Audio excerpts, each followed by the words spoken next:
Voices of Ancient Egypt.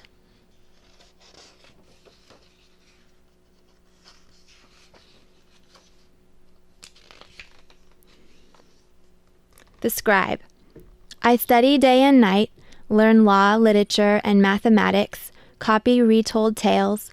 I am my father's dream, daring to be more than he, while others bear lashes to build tombs, dodge crocodiles to fish the Nile, weave cloth in airless rooms. I unlock secrets in ancient scrolls, weave wisdom from times gone by. In a kilt of white, I measure the Nile, count the cattle, register the harvest. No taxes on my goods. Because of me, voices of the village come alive. Hear my people speak. With reed brush and cake of ink, I record our days. The Farmer. My husband and I work the master's land. After floods rise, we guide water into narrow lanes, drenching dusty clay. Weeks pass while water soaks the earth. Time for the sowing of seed. The driver urges the oxen with a stick. My husband pushes plow handles down deep. The driver cries, "Pull hard!" He prods the team. I follow behind, breaking clods of soil with my wooden hoe. We scatter seed. Sheep trod and trample. Seeds sink and settle into black mud. Now is time for waiting, for those first small shoots. Now is time for watching, for worms, mice, locusts, the hippopotamus are all enemies of the sower of seed. At the harvest, the scribe measures the grain. The master is pleased. We give thanks to the god Mean, friend of the farmer. We bow to barley, sing to the Nile. Together we have worked the land. The Pyramid Builder. The Nile is flooding. It's time. Like thousands of my countrymen, I leave my village and go to Giza to serve Pharaoh, to carve his stairway to the sky. I am a cutter of stone as well as a planter of seed. Barges bring yellow limestone from dusty quarries. Side by side with other stone cutters, I lift my mallet, pound the chisel. We size the stone, level the high spots, square the 2-ton block. Haulers slide the stone on a sled. Water bearers run ahead to soak the mud, which coats the rising ramp. Masons push the blocks into place. A scribe keeps count. Year after year, in sun that scalds, we toil for Pharaoh. He gives us radishes, onions, bread to eat, a place to sleep. Each night I pray to the gods. I pray the gods will not let the stone I work roll back and crush me into dust. But I am proud to help shape the house of eternity. The Herdsman. The cattle are my children. With soft words I spend my days, tending, feeding, birthing.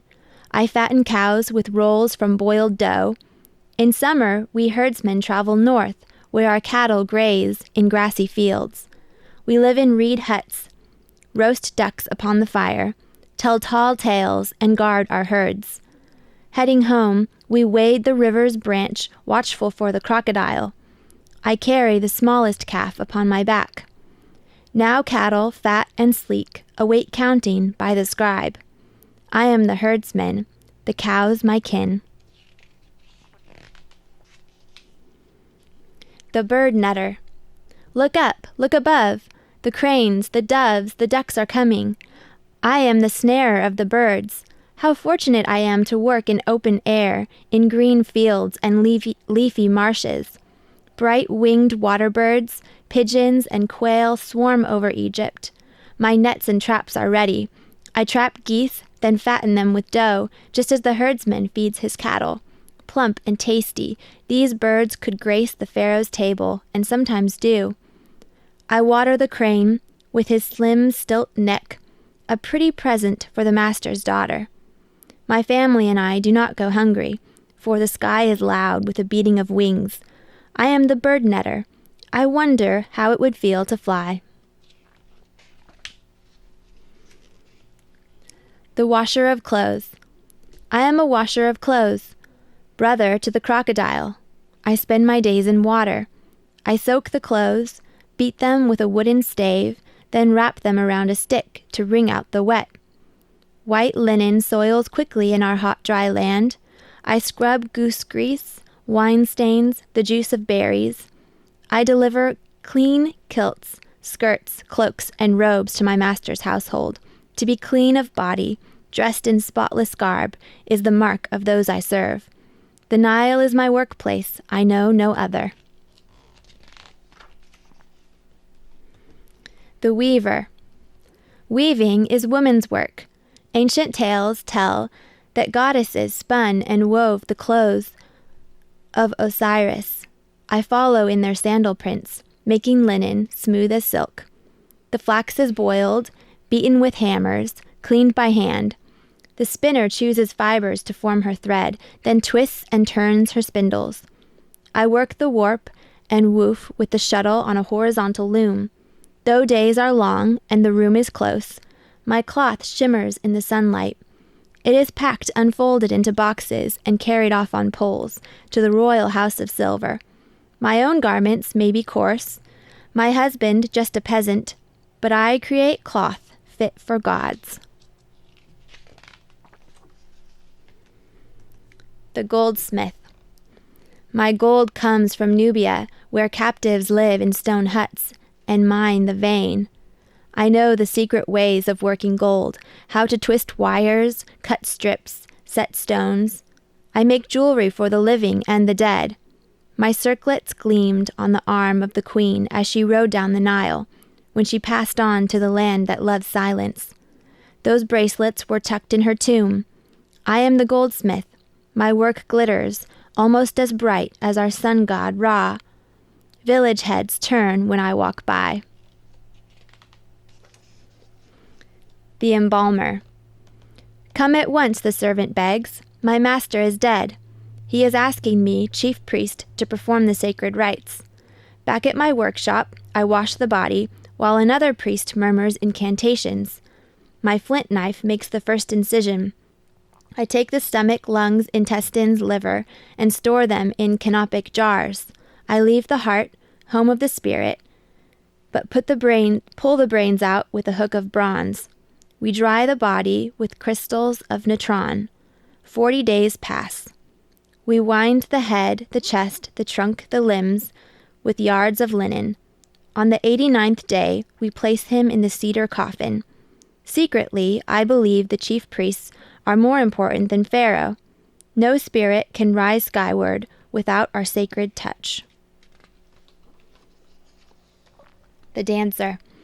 My troop moves in and out as one, no feast complete without our presence. We dance to praise, give thanks for the rising of the Nile, the harvest gathered in. We stretch and bend, mirror one another in stately style. We click our clappers. The singers follow close behind. We dance to mourn at the feast of eternity. We usher the spirit on his journey. We celebrate the one who's gone to the field of peace. His statue watches. Even when they are sorrowing, we delight the guests. I am a dancer. My job is joy. The carpenter. The Pharaoh sends his carpenters to Lebanon in search of cedar to build his barge. I go with fellow shipwrights to the land of trees. Wood is scarce in Egypt, except the lowly sycamore, too knotty to suit our careful craft. We axe the trunks, cut the cedar planks, and haul them home. I use my adze, mallet, chisel, and saw to shape the wood. At last the ship is ready to set sail. The great one comes and boards his barge. He is well pleased. I stand on shore and watch my weeks of work afloat. The sailor. When I hoist the sails, like white wings of cranes, off we go. But when the wind weakens, rowers dip and pull. We sail south on the Red Sea until the land of strangers can be seen. After we dock, we lay out gifts, beads, daggers, bread, meat, and fruit, for the goddess Hathor. Days pass while we fill our hold with tribute for Egypt, ebony, ivory, trees of myrrh, and monkeys who climb and swing from the mast. At last we travel home, a ship of treasure from the place of Punt, and I, a sailor, have been beyond. The gods willing, I will go again. The Marshman. Think of it, a simple reed that grows in marshes, mean Egypt's story will not be forgotten. Papyrus lifts its feathery top high above our heads as we labor in the wet. We gather slim stalks and bind them into bundles. Long and heavy, the load bends my back, but not my spirit. We lift piles of plants so others may build boats, twist rope, braid mats. But best of all, papyrus will be cut, pressed, dried, transformed into paper.